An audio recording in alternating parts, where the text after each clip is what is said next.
আমি আর আপনি প্রতিদিন রাতে এক রুমে থাকতাম।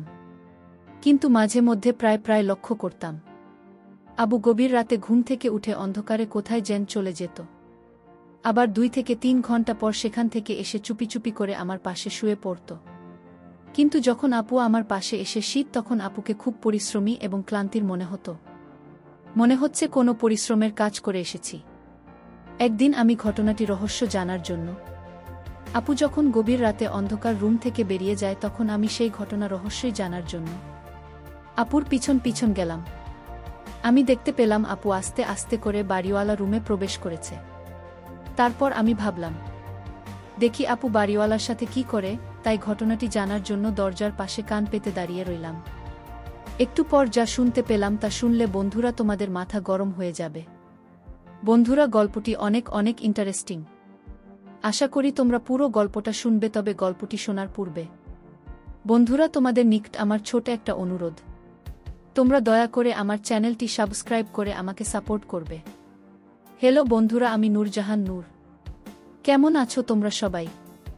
আমি আবারও চলে আসলাম তোমাদেরকে মজা দেওয়ার জন্য আর একটি নতুন গল্প নিয়ে। আজকে গল্পটি আমার নিজের বাস্তব জীবনের একটি গল্প। বন্ধুরা, বর্তমানে আমার বয়স 30। তবে আজকে আমি তোমাদেরকে যে গল্পটি বলব, তখন আমার বয়স ছিল 15।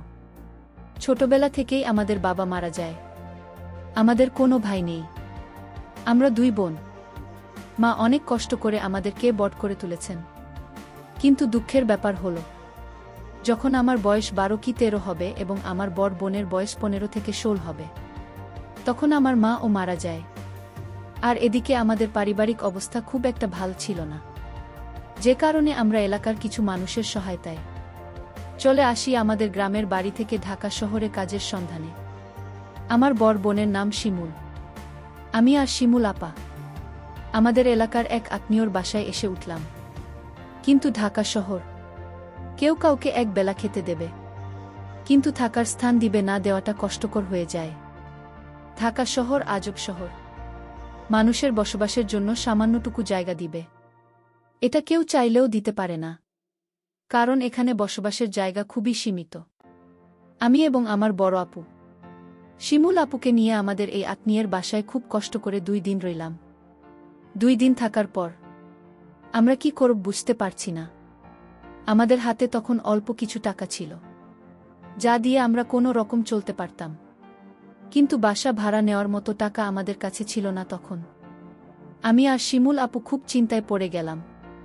চিন্তা করতে আমরা একটা বাসা খুঁজছি, যাতে কিছুদিন পরে আমরা কিছু করে টাকা পয়সা দিতে পারি। এমন একটা সুবিধার বাড়িওয়ালা খুঁজতেছিলাম। আর এদিকে আমার বড় বোন শিমুল আপু একটি গার্মেন্টসের চাকরি পেয়েছে। আমাদের এলাকার এক আত্মীয়ের মাধ্যমে তিনি গার্মেন্টসের চাকরি পেয়েছেন। বদলাপুর চাকরি পেয়েছেন, ঠিক আছে, কিন্তু আমি কি করব, আমার বয়স তো কম। তাছাড়া আমি ছোট মানুষ, আমাকে তো আর গার্মেন্টসে নেবে না। যাই হোক, আমি মাস 2 এভাবে রইলাম। আর এদিকে আমার বড় বোন চাকরি পাওয়ার সুবাদে এমন একজন বাড়িওয়ালা পেয়েছিলাম, যাকে আমরা 1 মাস পরে টাকা দিয়েছিলাম। প্রথম ভেবেছিলাম বাড়িওয়ালা লোকটি অনেক ভালো, কারণ আমাদের বিপদের সময় সে অনেক হাল ধরেছে, আমাদেরকে অনেক সহায়তা করেছে। যাই হোক, বাড়িওয়ালার 2 ছেলে 1 মেয়ে, তাদের সবাইকে বাড়িওয়ালা বিয়ে দিয়ে দিয়েছে। আর বাড়িওয়ালার বউ মারা গিয়েছে অনেক আগেই। কিন্তু বাড়িওয়ালা যে একটা ভয়ঙ্কর কাজ করবে, তা আমি কখনো কল্পনাও করতে পারিনি।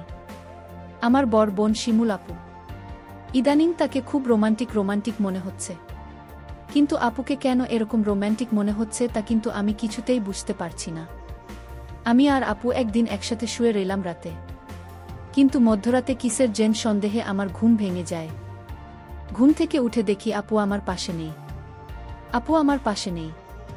এ অবস্থা দেখে আমার ভিতরটা কেঁপে উঠল।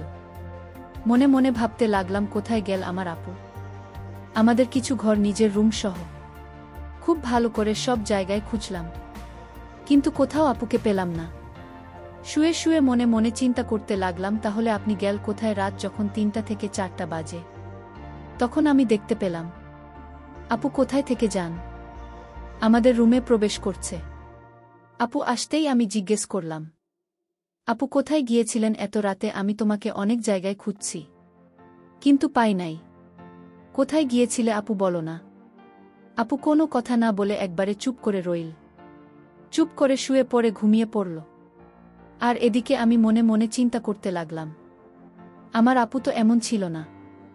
হঠাৎ করে আপুর কি হয়ে গেল? আমার আপু দেখতে অনেক সুন্দরী, অনেক সুশ্রী। আমার আপু অনেক স্মার্টও বটে।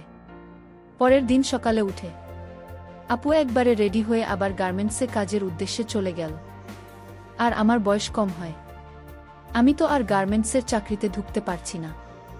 কিন্তু মনে মনে ভাবছি, আমার বোনের উপর আর কতদিন চলব? আমার একটা কিছু করতে হবে। তাই আমি একটা চাকরি খুঁজতে শুরু করি। খুঁজতে খুঁজতে আমি একটা চাকরি পেয়ে যাই, একটি কারখানার প্যাকেজিংয়ের কাজ। যাই হোক, এভাবেই চলছিল আমাদের জীবন। কিন্তু আমাদের সবকিছুই স্বাভাবিক ছিল, সবকিছুই ঠিক ছিল। কিন্তু একটি জিনিসেই আমার বিবেককে বারবার বাধা দিতে শুরু করল। আর তা হলো, আমরা যে রুমে থাকতাম, সেই রুমটাতে আমি আর আমার আপু একসাথে থাকতাম। কিন্তু রাত যখন গভীর হতো তখন আমি ঘুম থেকে উঠে দেখতাম প্রায় প্রায় আপু আমার সাথে আমাদের বিচারে নেই। মনটা তখন খুব খারাপ হয়ে যেত।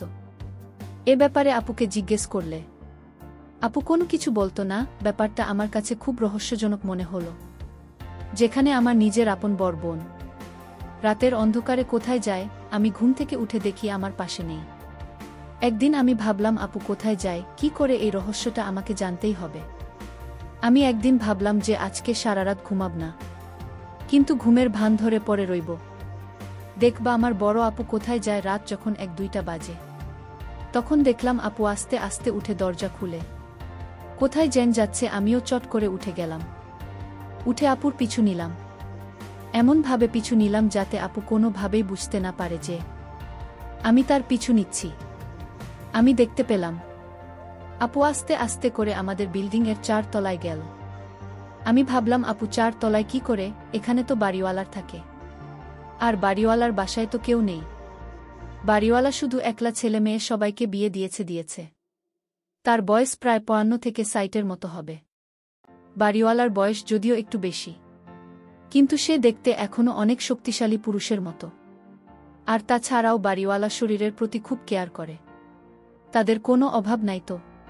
শরীর স্বাস্থ্যের প্রতি তারা প্রচুর যত্নশীল হয়। আমি দেখতে পেলাম আপু আস্তে আস্তে করে বাড়িওয়ালার যে রুমে থাকে, সে রুমে প্রবেশ করে গেল। কিন্তু আমি একটা জিনিস দেখে খুব আতঙ্কিত হয়ে গেলাম। বাড়িওয়ালার রুমের দরজা ভেতর থেকে লাগানো ছিল না। তাহলে কি প্রতিদিন ও সেখানে যেত? ভাবতেই মনের ভেতরটা ফুপিয়ে কেঁদে উঠল। আপু সরাসরি বাড়িওয়ালা রুমের ভিতর ঢুকে গেল। ঢুকে গিয়ে আস্তে আস্তে করে দরজা ভিতর থেকে লাগিয়ে দিন। আমি খুব সাবধানতার সাথে আস্তে আস্তে বাড়িওয়ালার দরজার সামনে গিয়ে কান পেতে শোনার চেষ্টা করলাম সেখানে কি হচ্ছে। আপু সেখানে কি করে, কি হচ্ছে সেটা জানার জন্য আমি সেখানে কিছুক্ষণ কান পেতে দাঁড়িয়ে রইলাম। কিছুক্ষণ পরে শুনতে পেলাম সেখান থেকে এক অদ্ভুত ধরনের আওয়াজ আসছে। যে আওয়াজটা শুনে আমার সমস্ত গায়ে শিহরিত হয়ে উঠল। বাড়িওয়ালার সাথে আপুর এরকম অবস্থা দেখে আমার খুব খারাপ লেগেছিল। কিন্তু রুমের ভিতরে কি হচ্ছে আর এরকম অদ্ভুত আওয়াজ আমি কখনো শুনি নাই। এরকম অদ্ভুত আওয়াজ কেন হয় আমি কিছুতেই বুঝতে পারি নাই। এভাবে প্রায় 10-15 দিন আপুকে লক্ষ্য করলাম সেখানে বাড়িওয়ালা রুমে যায়। যাওয়ার সাথে সাথে কি রকম একটা অদ্ভুত আওয়াজ আসে। তারপর একদিন আমি মনে মনে ভাবলাম আমাকে সেই রহস্য খুঁজে বের করতে হবে। আপু সেই রুমে গিয়ে কি করে, আর কেনই বা 60 মধ্য একজন বয়স্ক লোকের সাথে আপু কি করে, ঘটনার রহস্য জানার জন্য একদিন আমি কৌশলে বাড়িওয়ালার রুমের খাটের নিচে গিয়ে বসে থাকি। আর আপুকে বললাম, আপু আমি আমার এক বান্ধবীর বাসায় বেড়াতে যাচ্ছি। আজকে মনে হয় আমি আর আসতে পারবো না। রাত যখন 1-1টা বাজে, তখন লক্ষ্য করলাম আমার আপু বাড়িওয়ালার এখানে আসছে। আপু বাড়িওয়ালার এখানে আসতে বাড়িওয়ালা আপুর সাথে এমন বাজে আচরণ করা শুরু করল, যা দেখে আমার 2 চোখ মুছে যাওয়ার মতো অবস্থা হলো। কিছুক্ষণ আমি অপেক্ষা করলাম। অপেক্ষা করার পর আমি আমার নিজেকে আর কন্ট্রোল করতে অসহনীয় হয়ে গিয়েছিলাম। কাঠের নিচ থেকে আমি বেরিয়ে আসলাম। আমাকে দেখে আপু এবং বাড়িওয়ালা দুজনেই চমকে গেল। তারা দুজনেই যেমন চরম লজ্জায় পড়ে গেল। আমি আপনাকে বললাম, আপু তুমি আমার বোন হয়ে এই ৬০ বছরের একটা বন্ধুর সাথে তুমি এরকম কাজ করতে তোমার লজ্জা করল না? বাড়িওয়ালা এবং আপু দুজনে আমার সামনে মাথা নিচু করে রইল। তারপর আমি আপনাকে বললাম, আপু কেন তুমি এরকম কাজটা করলে? একটু বলো না আমাকে। দুনিয়াতে কি তোমার ছেলে মানুষের অভাব ছিল? তাই বলে তুমি একটা ৬০ বছরের বুড়োর সাথে আছি আপু? আপু কিছুক্ষণ নীরব থেকে আমার প্রশ্নের উত্তর দিতে শুরু করল। আপু আমাকে বলল, বোন নূরজাহান, আমরা যখন খুব অভাবে পড়ে এই শহরে এসেছিলাম তখন খুব ছোট। তখন এই লোকটা আমাকে অনেক হেল্প করেছে, যার প্রতিদান দেওয়ার জন্য আমি প্রতিদিন তার এখানে আসতাম। কিন্তু আস্তে আস্তে কখন যে কোনো সময় আমি তার প্রেমে পড়ে যাই। আমি তাকে ভালোবেসে ফেলি, তা নিজেও বলতে পারি না। এক পর্যায়ে আমরা বিয়ে করেনি বোন, আমরা এখন স্বামী স্ত্রী। কিন্তু এই সমাজকে বুঝতে দেই না। আমার বর বোন শিমুলপুর কাছ থেকে এরকম ধরনের কথা শুনে আমার কিছুটা খারাপ লেগেছিল। তারপর ভাবলাম, যেহেতু আমার বর বোন তাকে বিয়ে করে নিয়েছে, তাতে তো কোনো সমস্যা নেই। আমি আমার বোনকে বললাম, তাহলে লুকিয়ে কেন? আমরা স্বামী স্ত্রী তা প্রকাশ করো। তোমার স্বামীর বয়স বেশি হয়েছে, তাতে কি হয়েছে? যেহেতু তুমি বিয়ে করে ফেলেছ, তাহলে এটা প্রকাশ করতে অসুবিধাটা কোথায়? তারপর এক পর্যায়ে আমার বোন এবং বাড়িওয়ালা আমার বোনকে স্বীকৃতি দিয়ে সমাজের কাছে এটা প্রকাশ করল। কিন্তু বাড়িওয়ালার স্বভাব চরিত্র খুব একটা ভাল ছিল না। সে আমার দিকে মাঝে মধ্যে কেমন করে জেনে তাকিয়ে থাকত।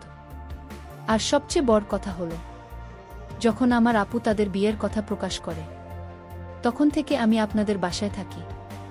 আর আমার দুলাভাই আমার দিকে প্রায় প্রায় জেগে থাকত। আমাকে লুকিয়ে লুকিয়ে দেখার চেষ্টা করত। আপুর বিয়ে হওয়ার পর আপু গার্মেন্টসের চাকরি করে না, গার্মেন্টসে চাকরি টোটাল ছেড়ে দিয়েছে। আমাকে কোনো কিছু করতে দেয় না। দুলাভাই আমাদের ফ্যামিলির সমস্ত খরচ বহন করে। একদিন যখন আমি ঘুমিয়ে রইলাম, গভীর রাতের লক্ষ্য করলাম কেউ আমার সাথে খারাপ কিছু করার চেষ্টা করছে। প্রথমত আমি ভাবছিলাম সেটা আমি স্বপ্ন দেখছি, কিন্তু যখন বিষয়টি আরও জটিল হতে শুরু করল, তখন আমার ঘুম ভেঙে গেল। আমি অনেক জোরাজুরি করার চেষ্টা করছি ছোটার জন্য, কিন্তু কোনোভাবেই ছুতে পারছিলাম না। মনে হচ্ছিল যেন আমার উপর ক্ষুধার্ত বাঘের মতো আক্রমণ করেছিল। শেষ পর্যন্ত অনেক পরিশ্রম করে আমি তার কাছ থেকে নিজেকে ছাড়িয়ে নিয়ে আমার রুমের বাতি অন করতে দেখলাম। সে তো আর কেউ নয়, সে আমার বর বোনের স্বামী, অর্থাৎ আমার দুলাভাই। 60 বছরের মধ্যে একটা লোকের যে এত পাওয়ার, এত শক্তি, তা যদি তার সাথে আমি ঘনিষ্ঠ না হতাম, তাহলে কখনো কল্পনাই করতে পারতাম না। অবশেষে আমার দুলাভাই আমার উপর যে অন্যায় অত্যাচার জুলুম করেছিল, প্রথমত ভেবেছিলাম সেটা আমার কিছু হবে না, কিন্তু 2 থেকে 2.5 মাস পর আমি অনুভব করতে পারলাম যে আমি সন্তান সম্ভবা। বিষয়টি যখন আমি জানতে পারি, তখন আমার খুব খারাপ লেগেছিল। আমি কি করব কিছু খুঁজে পাচ্ছিলাম না। তারপর আপুর কাছে বিষয়টি পরিষ্কার করে খুলে বলি, আপু দুলাভাইকে অনেক বকাবকি করে, অনেক তিরস্কার করার পরে আপনি যেই সিদ্ধান্ত নিল যে দুলাভাইয়ের সাথে আমাকে বিয়ে দিবে, আর তা না হলে সন্তানের কি হবে? সন্তানের এমন এক পর্যায়ে গেল যেখানে যদি সন্তানটাকে আমি নষ্ট করে ফেলি, তাহলে আমার জীবনের হুমকি হয়ে দাঁড়াবে। ডাক্তারের কাছে পরামর্শ নিলে ডাক্তার বলল, এটা নষ্ট করার কোনোভাবে উচিত না। তারপর আপনি নিজের থেকেই আমার দুলাভাইকে বিয়ে দিয়ে দিন। হয়ে গেলাম বনে বনে সত্যি। বন্ধুরা, এখন আমি আর আমার বোন মিলে খুব ভালোই আছি। বন্ধুরা, যদিও আমার দুলাভাই প্লাস জামা একটু বয়স বেশি, তারপরেও আমাদেরকে তিনি খুব সুখে রাখেন। বন্ধুরা, তোমরা সকলে আমার জন্য দোয়া করবেন। পরিশেষে আমি তোমাদেরকে বলব, বন্ধুরা, এই পৃথিবীতে হাজার হাজার কোটি কোটি লোক আছে। তাদের মধ্যে কোনটা মুখ আর কোনটা মুখোশ তা চিনা খুবই কঠিন। আর এমন কিছু ঘটনা এই পৃথিবীতে ঘটে যা সাধারণত স্বাভাবিক কোনো মানুষ মেনে নিতে খুবই কষ্ট হয়। আর আমার ক্ষেত্রেও তাই হয়েছিল। তারপরেও ভাগ্যের পরিহাসে মেনে নিতে বাধ্য হয়েছিলাম। বন্ধুরা, আজকে এই পর্যন্তই। আবারও আসব তোমাদের মধ্যে নতুন কোনো ভিডিও নিয়ে। ভিডিওটি যদি তোমাদের ভালো লাগে তাহলে একটি লাইক দাও। প্রতিদিন আমি তোমাদেরকে একটা করে নতুন গল্প উপহার দেব, তাই তোমাদেরকে অনুরোধ করে বলছি, তোমরা যদি এরকম ধরনের ইন্টারেস্টিং গল্প পেতে চাও, তাহলে দয়া করে আমার চ্যানেলটি সাবস্ক্রাইব করো। পরিশেষে তোমাদের সকলের সুস্বাস্থ্য কামনা করি। ভিডিওটি দেখার জন্য তোমাদের সকল